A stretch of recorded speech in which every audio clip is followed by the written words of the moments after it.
Forces প্রতিষ্ঠা লগ্ন থেকে জাতীয় রাষ্ট্রীয় গুরুত্বপূর্ণ বিষয় উৎসব অনুষ্ঠান উপলক্ষে নিরাপত্তা নিশ্চিত ও আইন শৃঙ্খলা পরিস্থিতি স্বাভাবিক রাখতে অত্যন্ত সফলতার সাথে দায়িত্ব পালন করে আসছে। এই ধারাবাহিকতায় এবারও পহেলা বৈশাখ 1432কে কেন্দ্র করে নিরাপত্তা নিশ্চিত করতে র্যাব ফোর্স কর্তৃক নিরাপত্তামূলক ব্যবস্থা গ্রহণ করা হয়েছে। নববর্ষ আমাদের জাতীয় জীবনে একটি গুরুত্বপূর্ণ অনুষ্ঠান। প্রতি বছরের মতো এবারও আমরা এই অনুষ্ঠানটি উৎসাহ উদ্দীপনা আনন্দঘন পরিবেশে উদযাপন করব। এই জন্য র্যাপিড অ্যাকশন ব্যাটালিয়ন ঢাকা সহ সারা বাংলাদেশে নিরাপত্তামূলক ব্যবস্থা গ্রহণ করেছে। আমাদের মোটরসাইকেল পেট্রোল, গাড়ি পেট্রোল, চেকপোস্ট, অবজারভেশন টাওয়ার এবং আমাদের গোয়েন্দা নজরদারি অব্যাহত আছে। আমরা অন্যান্য আইন শৃঙ্খলা রক্ষাকারী বাহিনীর সাথে সমন্বয় রেখে এবং বিভিন্ন সাংস্কৃতিক গোষ্ঠী এবং জনপ্রতিনিধি, আপামর জনগণ সবার সাথে আমরা সমন্বয় রেখে এই অনুষ্ঠানে যাতে সুষ্ঠুভাবে সুন্দরভাবে করা যায় তার সব রকম ব্যবস্থা আমরা গ্রহণ করেছি। আপনারা জানেন যে ঢাকা শহরে এই অনুষ্ঠান আজকে থেকেই শুরু হতে যাচ্ছে। চরড উদ্যানে একটি ব্যান্ড শো আছে আজকে। কালকে সকাল থেকেই ঢাকা শহরের বিভিন্ন প্রান্তে অনুষ্ঠান হবে। তার মূল অনুষ্ঠান থাকবে রমনা বটমূলে। এরপরে শোভাযাত্রা আছে, চারুকলা কর্তৃক আনন্দ শোভাযাত্রা করা হবে।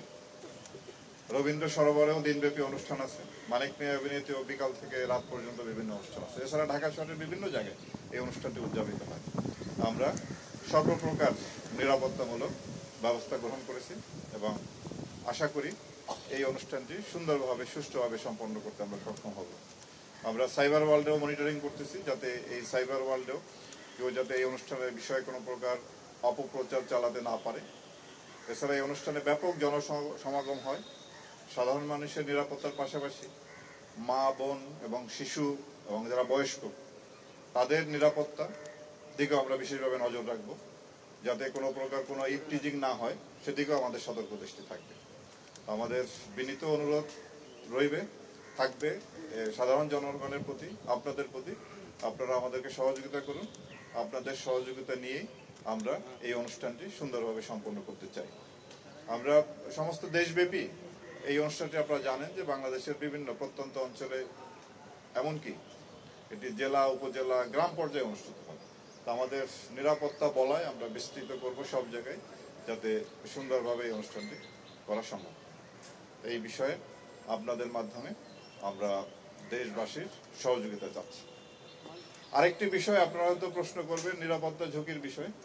তার এর জবাবে আমরা বলতে চাই যে অন্তর্বর্তীকালীন সরকার দায়িত্ব গ্রহণের 1 মাসের মাথায় হিন্দু ধর্মাবলম্বীদের সবচেয়ে যে বড় উৎসব দুর্গাপূজা অনুষ্ঠিত হয়েছিল।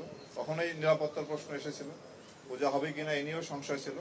কিন্তু সরকারের পক্ষ থেকে ওনাদেরকে আশ্বস্ত করা হয় এবং আমরাও আইন শৃঙ্খলা রক্ষাকারী বাহিনীও হিন্দু ধর্মের যারা নেতৃস্থানীয় যারা আছেন, পূজা উদযাপন কমিটি আছে, তাদের সাথে আমরা আলাপ আলোচনা করি, তাদেরকে আশ্বস্ত করি এবং তারই প্রেক্ষিতে আপনারা দেখেছেন যে এবছর খুব সুন্দরভাবে এই পূজা উৎসবটি সম্পন্ন হয়েছে আনন্দঘন পরিবেশে এবং নিরাপত্তার দিক থেকে কোনো ধরনের কোনো সমস্যা হয়নি।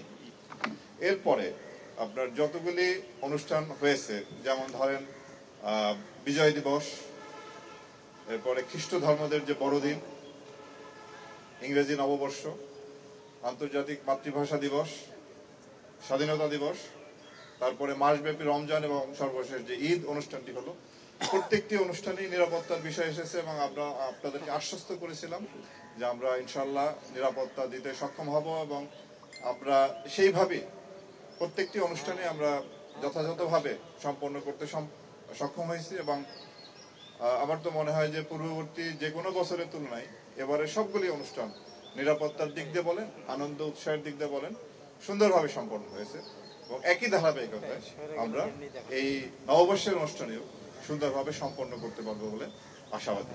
স্তরের আমাদের তো আমরা বললামই যে বিভিন্ন এখানে আপনার ঢাকা মেট্রোপলিটন পুলিশ আছে, সেনাবাহিনী থাকবে এবং র্যাবের তরফ থেকে আমাদেরও মোতায়েন আছে। আমাদের আপনার ভিতরে ফুড পেট্রোল থাকবে, সাদা পোশাকে আমাদের নজরদারি থাকবে, রাস্তায় আমাদের মোটরসাইকেল টহল, গাড়ির টহল থাকবে। আমাদের আপনার এই এলাকাটি, এই ভেন্যুটিকে আমরা সুইপিং করব অলরেডি সুইপিং শুরু হয়েছে, একবার করেছি এবং চূড়ান্তভাবে অনুষ্ঠান শুরুর আগে আগে চূড়ান্তভাবে করা হবে। আমাদের ডগ স্কোয়াড আছে, বোম ডিসপোজাল টিম আছে এবং সর্বধর প্রকার প্রস্তুতি আমরা নিয়েছি। ইনশাল্লাহ নিরাপত্তা জনিত কোনো সমস্যা হবে না বলে আমি আশাবাদী। আমরা আপনার যে ঘটনাটি ঘটেছে তার তদন্ত হবে এবং তদন্তে এই ঘটনার সাথে যারা জড়িত তাদের বিরুদ্ধে আইনানুগ ব্যবস্থা নেওয়া হবে এবং আমরা এও খতিয়ে দেখছি যেখানে আমাদের নিরাপত্তার দায়িত্বে যারা ছিলেন তাদের কোনো ঘাটতি ছিল কিনা সেটা অনুসন্ধান করে দেখা হচ্ছে এবং যদি সেরকম কিছু পাওয়া যায় অবশ্যই তার বিরুদ্ধে ব্যবস্থা নেওয়া হবে। আবারও আপনাকে বলতে চাই যে এই ঘটনার সাথে যারা দায়ী বা সম্পৃক্ত তাদের বিরুদ্ধে আইনানুগ ব্যবস্থা নেওয়া হবে এবং এখানে নিরাপত্তা দায়িত্বে যারা ছিলেন তাদের যদি কোনো প্রকার কোনো ত্রুটি বিচ্যুতি থেকে থাকে অবশ্যই সেই বিষয়ে তদন্ত করে প্রয়োজনীয় ব্যবস্থা নেওয়া হবে। ধন্যবাদ।